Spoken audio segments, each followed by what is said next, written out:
ఎడారిలో సెలయేర్లు.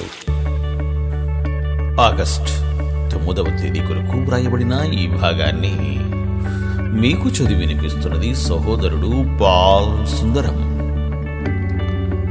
నీ వలన బలమునందు మనుషులు ధన్యులు, వారు బాకా లోయబడి వెళ్ళొచ్చు, దానిని జలమయముగా చేయుదురు.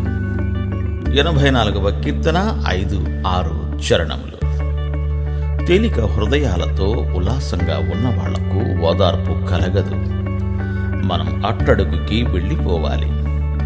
అప్పుడే దేవుని నుండి వచ్చే అతి ప్రశస్తమైన బహుమానం ఓదార్పును మనం పొందగలం. అప్పుడే ఆయన పనిలో ఆయనతో సహకరించే వాళ్ళం కాగలం.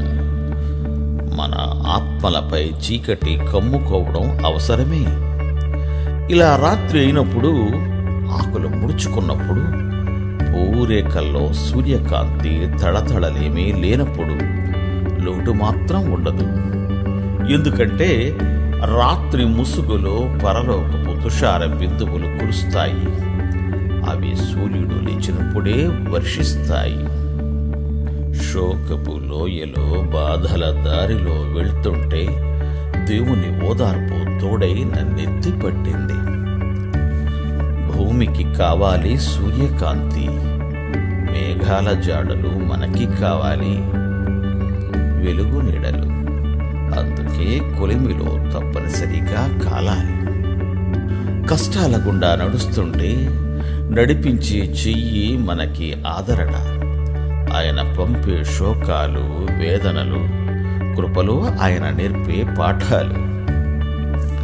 ఈ కలుపు తీతకి బెదిరిపోకు. ఇది మన మేలుకేనని, రైతుకి తెలుసునని మరిచిపోకు. నీ ఫలితమప్పుడు నూరంతలు. శ్రమలవసరం,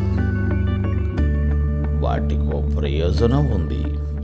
చీకటిలో శబ్దం విను, ముందు ముందు నీకంతా అర్థమవుతుంది. చీకటి లోయలో వెలుగు నీడలో దేవుడే తోడు.